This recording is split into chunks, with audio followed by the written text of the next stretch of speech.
జగిత్యాల జిల్లా మెట్టుపల్లి పట్టణంలోని శ్రీ మధ్విరాజ్ పోతులూరి వీరబ్రహ్మేంద్ర స్వామి ఆలయం సోమవారం నుండి బుధవారం వరకు విశ్వకర్మ జయంతి ఉత్సవాలు అంగరంగ వైభవంగా స్వర్ణకార సంఘ అధ్యక్షులు వంకల మహేష్ ఆధ్వర్యంలో ఆలయ పురోహితులు కలికోట రామబ్రహ్మం కరకమలములచి విశ్వకర్మ భగవాన్ విగ్రహ ప్రతిష్ఠ అత్యంత వైభవంగా నిర్వహించారు. ముందుగా విశ్వకర్మ భగవాన్ విగ్రహాన్ని కాది హనుమాన్ ఆలయం నుండి మంగళహారతులతో సన్నాయి మేళాలతో ఊరేగింపుగా తీసుకువచ్చి బ్రహ్మం గారి ఆలయంలో ప్రతిష్ఠించారు. నేటి నుండి 3 రోజుల పాటు జరిగే విశ్వకర్మ వేడుకలను అత్యంత వైభవంగా నిర్వహించి చివరి రోజైన సెప్టెంబర్ 17న విశ్వకర్మ జయంతి పురస్కరించుకుని అన్నదానం కార్యక్రమం అనంతరం పురవీధుల గుండా శోభయాత్ర నిర్వహిస్తామని తెలిపారు. ఈ కార్యక్రమంలో సంఘం అధ్యక్షులు వంగల మహేష్, కార్యవర్గం, వ్యాపార సంఘ అధ్యక్ష కార్యవర్గ సభ్యులు, స్వర్ణకార మహిళలు అధిక సంఖ్యలో పాల్గొన్నారు.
మెట్టిపల్లి పట్టణంలో మెట్టిపల్లి కాంతి ఆవరణం వల్ల ఆంజనేయ స్వామి దేవాలయం నుంచి ఈరోజు అక్కడ నుంచి ఎదుర్కోలు కార్యక్రమము విశ్వకర్మ భగవాను యొక్క ఎదుర్కోలు కార్యక్రమం బ్రహ్మాండంగా నిర్వహించినారు.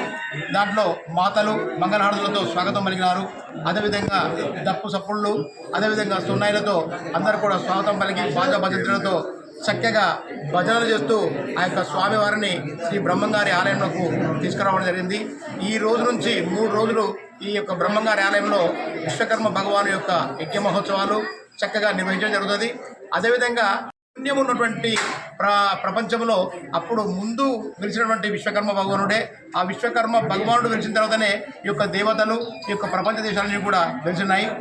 విన్నరా, మీరు ఇది విన్నరా, విశ్వకర్మయ్య సృష్టికర్తని విన్నరా, ముందు భూతమి లేమి పుట్టక ముందే వెలిసిన విశ్వకర్మని విన్నరా మీరిది విన్నరా అనేటువంటి పద్ధతిలో మరి యొక్క విశ్వకర్మ భగవానుడే ముందు. కాబట్టి ఆ యొక్క విశ్వకర్మ భగవానుడి యొక్క 3 రోజుల కార్యక్రమాలు బ్రహ్మాండంగా బ్రహ్మంగారి ఆలయంలో జరుగుతాయి.